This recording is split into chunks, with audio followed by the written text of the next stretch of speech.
우리에게 주신 하나님의 말씀은 마태복음 9장 1절에서 13절까지 말씀입니다.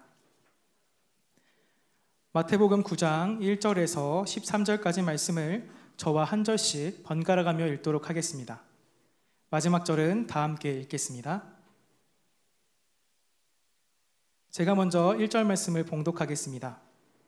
예수께서 배에 오르사 건너가 본 동네에 이르시니 누운 중풍병자를 사람들이 데리고 오거늘 예수께서 그들의 믿음을 보시고 중풍병자에게 이르시되 작은 자야 안심하라 내 죄사함을 받았느니라. 어떤 서기관들이 속으로 이르되 이 사람이 신성을 모독하도다. 그 생각을 아시고 이르시되 너희가 어찌하여 마음에 악한 생각을 하느냐. 내 죄사함을 받았느니라 하는 말과 일어나 걸으라 하는 말 중에 어느 것이 쉽겠느냐. 인자가 세상에서 죄를 사하는 권능이 있는 줄을 너희로 알게 하려 하노라 하시고 그가 일어나 집으로 돌아가거늘 무리가 보고 두려워하며 이런 권능을 사람에게 주신 하나님께 영광을 돌리니라. 예수께서 그곳을 떠나 지나가시다가 마태라는 사람이 세관에 앉아 있는 것을 보시고 이르시되 나를 따르라 하시니 일어나 따르니라. 마태의 집에서 앉아 음식을 잡수실 때에 많은 세리와 죄인들이 와서 예수와 그의 제자들과 함께 앉았더니 바리새인들이 보고 그의 제자들에게 이르되 어찌하여 너희 선생은 세리와 죄인들과 함께 잡수시느냐. 예수께서 들으시고 이르시되 건강한 자에게는 의사가 쓸데없고 병든 자에게라야 쓸데있느니라. 다 함께 읽겠습니다. 너희는 가서 내가 긍휼을 원하고 제사를 원하지 아니하노라 하신 뜻이 무엇인지 배우라. 나는 의인을 부르러 온 것이 아니요 죄인을 부르러 왔노라 하시니라. 아멘. 기도하고 말씀 보도록 하겠습니다. 오늘도 우리에게 아름다운 주일을 허락하신 주님, 주의 말씀을 듣고자 주님 전에 나와왔습니다. 우리가 붙잡고 살아갈 말씀을 허락하여 주시옵소서. 믿음의 경주를 온전히 감당할 은혜를 더하여 주시옵소서. 우리 가운데 여러 문제들이 있습니다. 이 시간 다른 것을 의지하지 아니하고 온 천지 만물의 주관자요 생사화복의 근원 되시는 우리 주님만을 바라보며 나아갑니다. 우리에게 응답하여 주시옵소서. 이 시간 부족한 사람이 말씀 전하는 가운데 있습니다. 연약한 종을 통하여서 하나님의 말씀이 가리워지지 않도록 우리 주여 역사하여 주시옵소서. 살아서 역사하시며 샬롬의 은혜를 베푸실 예수 그리스도의 이름으로 간절히 기도하옵나이다. 아멘. 우리가 읽은 이 신약 성경에는요 복음서가 총 4개가 있습니다. 잘 아시는 것처럼 마태복음, 마가복음, 누가복음, 요한복음 이렇게 4개의 복음서가 있습니다. 이 복음서는 그 이름 그대로 우리에게 복음, 그러니까 즉 예수님에 대해서 우리에게 들려주고 있습니다. 그런데 이 4개의 복음서는 각기 다른 사람에 의해서 기록되었습니다. 마태복음은 마태가 기록하였고요, 마가복음은 마가가 기록하였고요, 누가복음은 누가가 기록하였습니다. 그럼 요한복음은 누가 기록했을까요? 요한이 기록했습니다.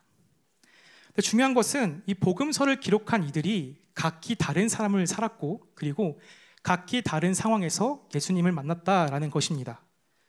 그러다 보니까는 우리가 복음서를 읽다 보면 예수님에 대해서 각기 다른 시선으로 고백하고 있는 것을 볼 수 있습니다. 마태복음은 왕으로 오신 예수님에 대해서 고백하고 있고 마가복음은 이 땅 가운데 섬김의 종으로 오신 예수님에 대해서 이야기하고 있습니다. 누가복음은 온전한 사람으로 오신 예수님을 고백하고 있고 요한복음은 하나님의 아들이신 예수님에 대해서 우리에게 들려줍니다. 이렇게 각기 다른 시선으로 예수님에 대해서 우리에게 들려주고 있는 것입니다. 놀라운 것은 이 복음서 안에 예수님에 대한 이야기뿐만이 아니라 예수님을 만난 사람들의 이야기가 함께 실려있다는 것입니다.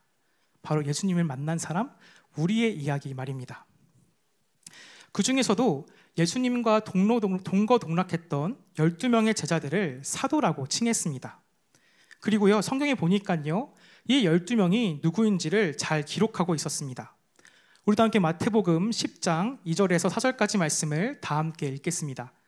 마태복음 10장 2절에서 4절입니다. 시작.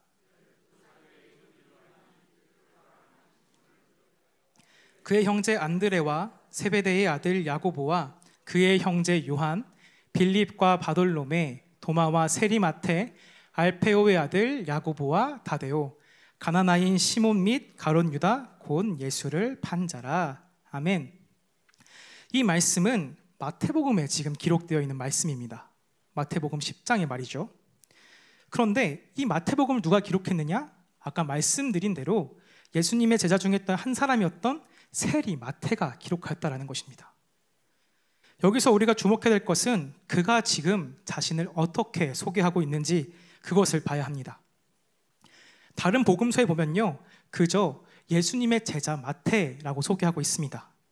하지만 마태는 스스로를 이야기할 때 뭐라고 말하고 있느냐? 자신을 세리 마태라고 소개하고 있습니다. 이렇게 말이죠. 안녕하세요, 죄인 김종현입니다 하고 말입니다. 세리 마태, 자신을 세리 마태라고 지금 소개하고 있는 것입니다.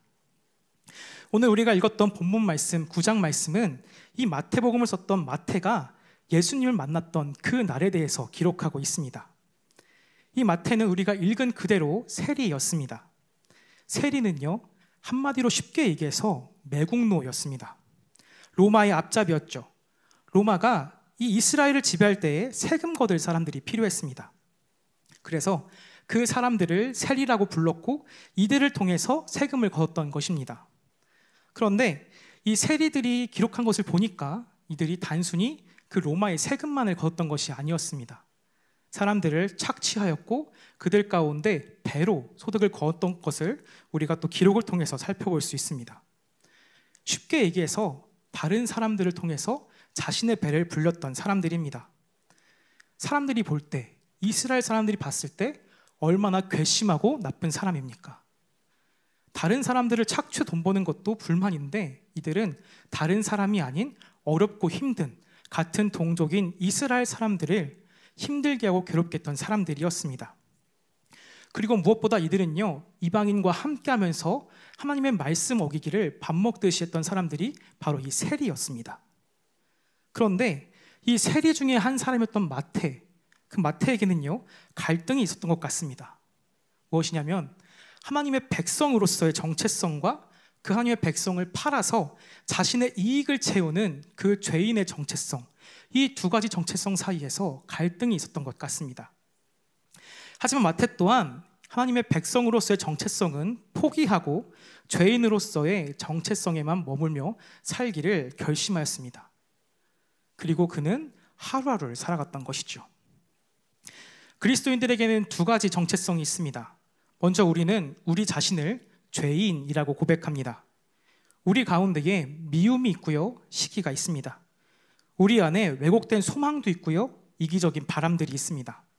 때로는 교만하기도 하고, 때로는 나약하기도 하고, 때로는 욕망으로 가득 차지만 때로는 공허한 인생을 우리는 살아가고 있습니다. 그래서 사람은 다 이유는 다르지만 우리는 우리 자신을 죄인이라고 고백합니다. 그런데 또 한 가지의 정체성이 있습니다. 그리스도인들에게는 한 가지 정체성이 더 있는 것이죠. 그것은 바로 의인, 하나님의 형상으로서의 정체성입니다.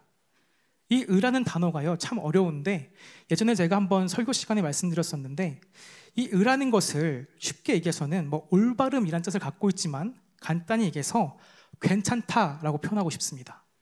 의가 무엇이냐? 괜찮다. 그런데 이 의라는 것이요 성경에 보니까는 참 낯섭니다. 왜냐면요 우리가 우리 스스로를 의롭다라고 말할 수 있는데 그 의의 기준이, 의의 이유가 우리에게 있지 않기 때문입니다. 내가 의로운 행동을 해서, 내가 괜찮은 행동을 해서 내가 괜찮은 사람, 의로운 사람이 되는 것이 아니라 내가 괜찮은 생각을 해서, 의로운 생각을 해서 내가 괜찮은 사람이 아니라 오직 하나님께서 예수 그리스도를 통해서 우리를 의롭다 말씀하셨기 때문입니다. 나는 죄인인데 하나님께서 말씀하고 계시는 것입니다. 너는 의로운 사람이다. 너는 괜찮은 사람이다 하고 말입니다. 근데 문제는 뭐냐면은 하나님께서 괜찮다고 말씀하시는데 이게 진짜 괜찮은지 모르겠습니다. 의인 김종현, 괜찮은 김종현 어떠십니까? 오히려 의인이라기보다는 죄인 김종현이 더 어울리지 않겠습니까? 우리는 그래서 의인으로 살기보다는 죄인으로서의 정체성을 택하고 살아갑니다. 나는 죄인이야 하고 말입니다. 근데 우리가 죄인으로서 이 정체성만 갖고 살다 보면은 문제가 생깁니다. 무엇이냐면 무기력감에 빠지게 된다라는 것이죠. 죄에 대한 무기력 때문 말입니다. 이게 아닌데, 이건 진짜 아닌데, 내 삶이 원래 이런 삶이 아닌데, 하나님이 계획하시고 인도하시는 그 괜찮은 삶이 이게 아닌데 하면서 무기력 가운데 빠진다라고 합니다. 하나님께서 의인이라고 하셨으니까, 우리의 삶을 보시면서 괜찮아 의인이라고 말씀하셨으니까 네 알겠습니다 라고 답하고 싶은데, 사실 나의 삶을 볼 때에, 깊숙이 나를 볼 때에 아닌 것 같은데 내가 정말 의인인가 하며 질문하며 살아가고, 그렇게 또 죄 가운데 들어가고 또 그렇게 반복되는 인생을 살아가고 있다는 말입니다. 근데 이렇게 갈등 가운데 있다 보면 신앙인으로서 문득 이런 생각을 하게 됩니다. 누가 나 좀 이 굴레에서 꺼내줬으면 좋겠다. 누가 나 좀 이 죄 가운데서 빼내줬으면 좋겠다. 나 진짜 이렇게 살기 싫은데 이것보다 더 괜찮은 삶, 의로운 삶을 살고 싶은데 누가 나 좀 도와줬으면 좋겠다 하고 말입니다. 나를 바라보시면서 괜찮다, 괜찮다 말씀하시는 그 주님 한번 붙잡고 살고 싶은데 누가 나 좀 도와줬으면 좋겠다 하면서 하루하루를 우리가 살아간다라는 것입니다.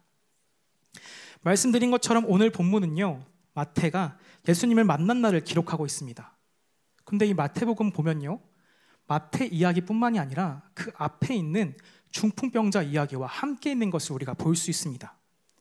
중풍병자와 마태, 어울리지 않는 이 두 이야기를 나란히 실으면서 마태는 무엇을 말하고 싶었을까요? 이 본문을 차근차근 보도록 하겠습니다. 오늘 말씀 2절부터 8절까지 말씀입니다. 2절에서 8절 말씀 다 함께 읽겠습니다. 시작.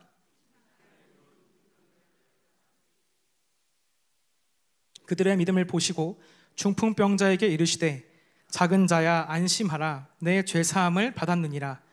어떤 서기관들이 속으로 이르되 이 사람이 신성을 모독하도다. 예수께서 그 생각을 아시고 이르시되 너희가 어찌하여 마음에 악한 생각을 하느냐. 내 죄사함을 받았느니라 하는 말과 일어나 걸으라 라는 말 중에 어느 것이 쉽겠느냐. 그러나 인자가 세상에서 죄를 사하는 권능이 있는 줄을 너희로 알게 하려 하노라 하시고 중풍병자에게 말씀하시되 일어나 내 침상을 가지고 집으로 가라 하시니 그가 일어나 집으로 돌아가거늘 우리가 보고 두려워하며 이러한 권능을 사람에게 주신 하나님께 영광을 돌리니라. 아멘. 예수님이 가신 곳에는 늘 사람들이 몰려들었습니다. 예수님께서 손을 대시니까 앞을 보지 못했던 사람들이 보게 되었고 걷지 못했던 사람들이 걷게 되었습니다.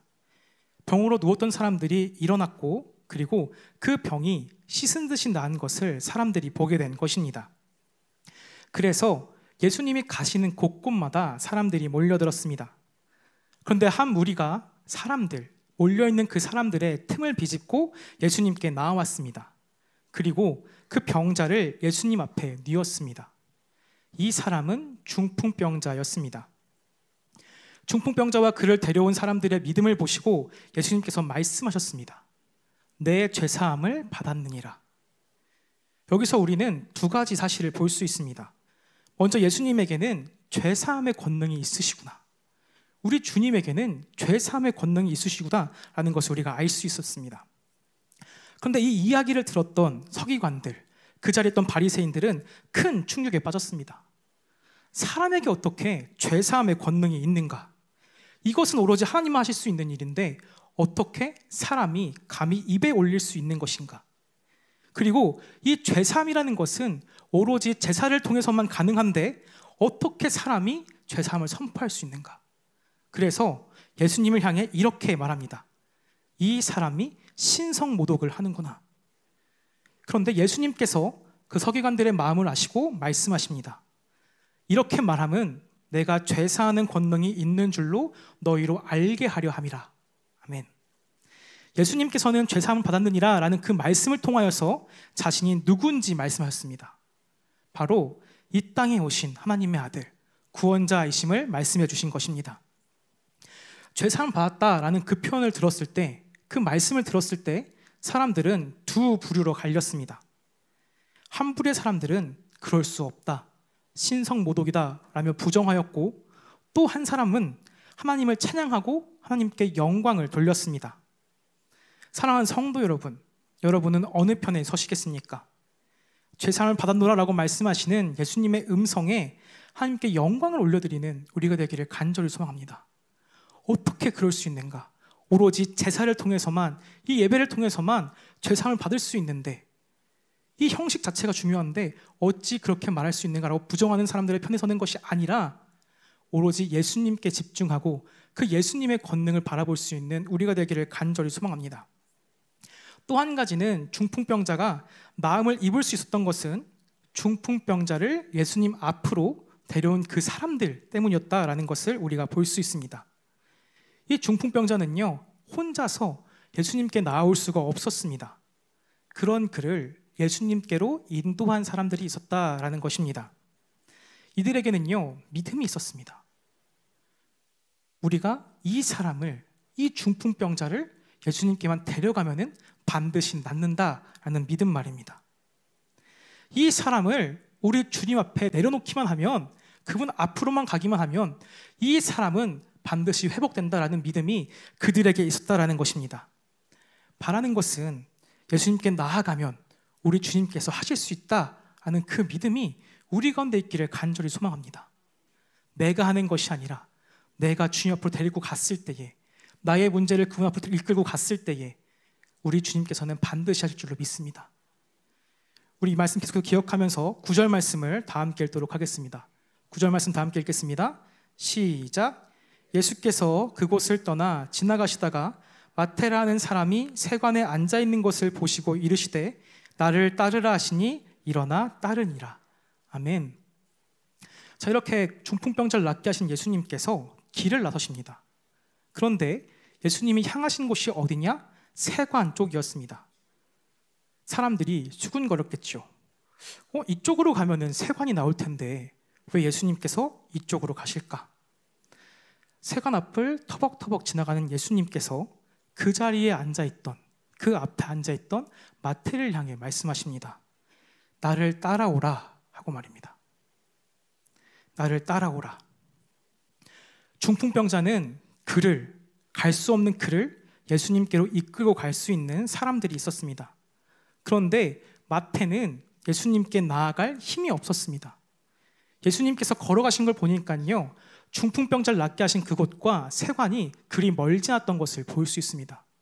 그런데 마태는 예수님께 나아가지 않고 수많은 몰려있는 그 군중들 가운데 있지 않고 자신이 있고 있는, 자신의 원래 자리였던 그 세관에 그저 주저앉아 있는 것을 우리가 볼 수 있습니다. 예수님께서 오셨다는 소식을 듣고 구경할 법도 한데 이 마태는 자신의 자리였던 세관에 앉아 있었던 것이죠. 예수님께서 나와 무슨 상관이 있겠어 하며 앉아있을 그 세리마태의 모습이 보이지 않으십니까? 그런데 그런 마태를 향해서, 그 자리에 주저앉아 있는 마태를 향해서 예수님께서 다가오셨습니다. 마태를 예수님 앞에 데려놓을 사람이 없기 때문에, 그를 예수님께로 인도할 사람이 없기 때문에 예수님께서 그를 찾아오신 것이죠. 마태는 누가 봐도 죄인이었습니다. 자신을 위해서 사람들을 착취하였고요, 이익을 얻기 위해서 갖은 노력과 그리고 나쁜 짓은 다 했을 것입니다.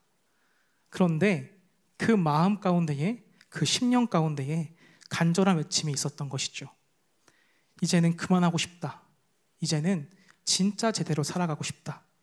그리고 예수님께서는 그 애타는 마음소리에 이끌려 지금 마태 앞에 서신 것입니다. 세관 앞에 앉아있는 마태의 모습, 우리의 모습과 같지 않으십니까? 정말 잘 살아보고 싶은데, 말씀대로 살아가고 싶은데, 하나님의 백성으로서, 주님의 아들, 딸로서 잘 살아가고 싶은데, 그러려면 내가 지금까지 쌓아왔던 것은 어떻게 되지? 내가 쥐고 있는 이것들은 어떻게 해야 되는 거지? 어찌할 바를 몰라서 그 자리에 앉아 주저앉아 있는데, 그런 우리를 향해서 예수님께서 다가오십니다. 그래서 내가 왔어 하고 말입니다. 너가 올 수 없으니까 내가 간다 하고 말입니다. 우리는 우리를 잘 알고 있습니다. 하나님이 우리를 지으셨다 말하고요, 하나님께서 우리를 의롭다, 괜찮다 말하지만 그 마음 깊숙한 곳에는 함께 이러한 마음이 있습니다. 에이, 예수님, 내가 나를 잘 알아요. 나는 죄인이에요. 그런 내가 뭘 할 수 있겠습니까? 근데 오늘 이 성경 말씀에 보니까요, 우리와 같이 스스로의 모습에 절망하고 낙심하고 있는 그 마태를 향해서, 우리를 향해서 우리 주님께서 찾아오신다라고 말입니다. 우리가 주님께 나아갈 힘이 없으니 그래서 우리 주님께서 우리에게 오셨다 하고 말입니다. 마태는 예수님께로 데려갈 사람이 있었던 중풍병자와 아무도 없었던 자신을 나란히 놓으면서 우리 예수님의 긍휼하심에 대해서 말하고 있습니다. 예수님 앞에 데려간 사람이 있던지 아니면 그렇지 않던지 예수님 앞에 선다면, 그저 예수님 앞에 선다면 우리를 찾아오신 그 예수님으로 인해서 우리가 괜찮아진다라고 말입니다. 어떠한 제사나 형식이나 우리 삶의 모습 때문이 아니라 그저 예수님과 함께 한다는 것, 예수님 앞에 선다는 것, 그것만으로 우리가 의롭다, 괜찮다 하고 말입니다. 사랑하는 성도 여러분, 이 시간 주님께서 우리를 향해 말씀하고 계십니다. 나를 따르라. 내가 있는 그 자리 일어날 힘이 없다고? 나를 찾아올 힘이 없다고? 내가 일으켜줄게. 어디로 가야 할지 모르겠다고? 나를 따라와라. 어떻게 살아가야 될지 모르겠다고? 내가 어떻게 살았는지 복겨줄게. 그러니 괜찮아. 괜찮아. 넌 죄인이지만 의인이야 하고 말입니다. 바라고 소망하는 것은 우리를 향해 부르시는 그 주님의 음성을 따라서 그 자리에서 일어나 따를 수 있는 우리가 되기를 간절히 소망합니다. 우리를 향해서 뻗으시는 그 주님 손 붙잡고 우리가 있는 그 자리에서, 죄인의 자리에서 일어나서 주님을 따를 수 있는 그러한 믿음이 오늘 우리 가운데 있기를 간절히 소망합니다. 그래서 앞으로 살아가는 그 한 주 삶 가운데에 진짜 주님 손 붙잡고 살아가는 우리 인생 되기를 간절히 소망합니다. 오늘 주님께서는 우리를 향해 부르고 계십니다. 나를 따르라 하고 말입니다. 우리 마지막으로 본문 10절에서 13절까지 말씀을 읽도록 하겠습니다. 10절에서 13절까지 말씀 다 함께 읽겠습니다. 시작.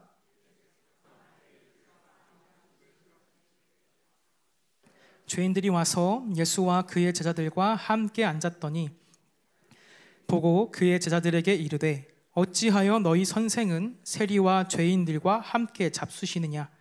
예수께서 들으시고 이르시되 건강한 자에게는 의사가 쓸데없고 병든 자에게라야 쓸데있느니라. 너희는 가서 내가 긍휼을 원하고 제사를 원하지 아니하노라 하신 뜻이 무엇인지 배우라. 나는 의인을 부르러 온 것이 아니요 죄인을 부르러 왔노라 하시니라. 아멘. 참 감사한 것은 예수님께서 이 마태만 부르신 것이 아니라요, 많은 사람들을 함께 부르셨습니다. 아무도 찾지 않고 부르지 않았던 그 세리와 죄인들을 잔뜩 부르신 것이죠. 우리 예수님께서 갖고 계셨던 두 가지 별명이 있습니다. 첫 번째는 먹고 마시기를 즐겨하는 자, 그리고 또 한 가지가 오늘 설교 제목인 세리와 죄인들의 친구입니다. 이 별명은 바리새인과 서기관들이 예수님을 조롱하기 위해서 붙였던 별명입니다. 선지자가, 하나님을 따른다는 그 선지자가 먹을 것을 어찌나 좋아하는지 모르겠다라고 비판하였고, 그리고 하나님의 말씀을 전하는 자가 세리와 죄인들과 함께한다라고 말하면서 손가락질하였던 그 별명이 바로 우리가 알고 있는 먹고 마시기를 즐겨하는 자, 세리와 죄인들의 친구라는 것입니다.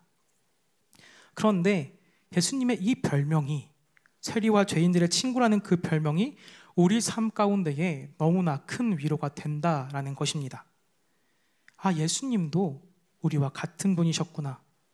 먹고 마시기를 즐겨하시는 분이셨구나. 아, 예수님께서는 의로운 사람들과만 함께 하셨던 것이 아니라 죄인들과 세리들과 함께 하셨구나. 그럼 나도 함께 할 수 있겠구나 하는 위로가 우리 가운데 있다라는 것입니다.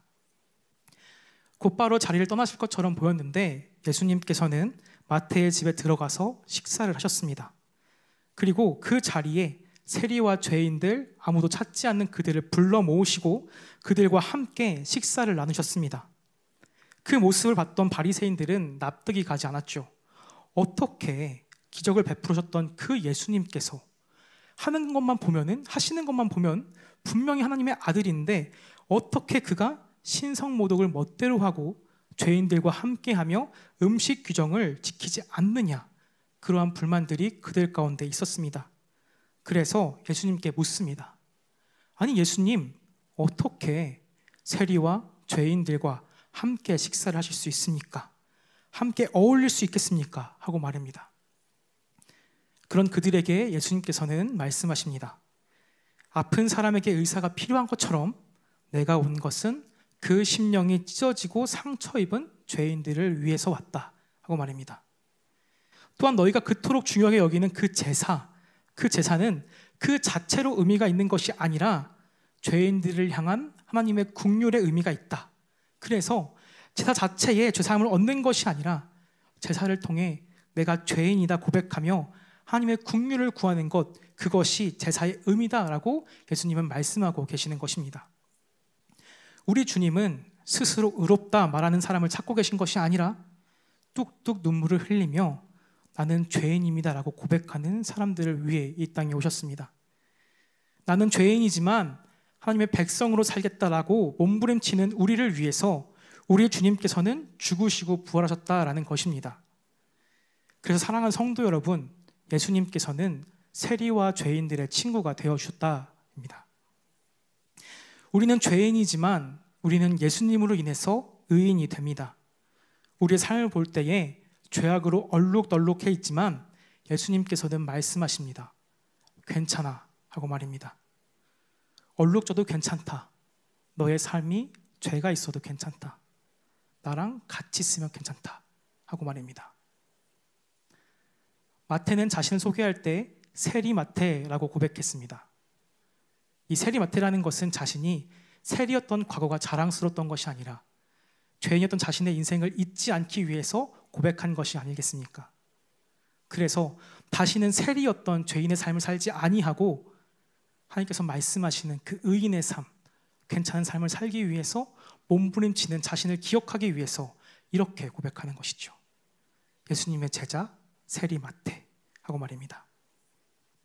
사랑하는 여러분, 어떻게든 예수님을 붙잡고 살기 위해서 상한 심령을 갖고 이 자리에 오신 여러분, 어떻게 할지 몰라서 그 자리에 주저앉아서 예수님을 찾고 계신 여러분, 오늘 우리를 향해서 예수님이 다가오셨습니다. 우리 주님께서 우리를 찾아오셨습니다.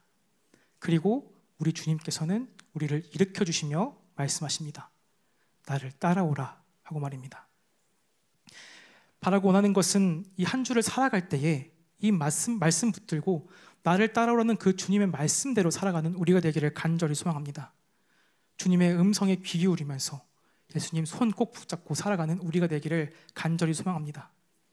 털썩 주저앉아서 그 자리에서 울고 있는 그 자리에서 우리 예수님께서는 우리를 반드시 일으켜 주실 줄로 믿습니다. 바라는 것은 그 일으켜 주신 주님과 함께 호흡하고 눈 맞추며 살아가는 우리의 하루하루가 되기를 간절히 소망합니다.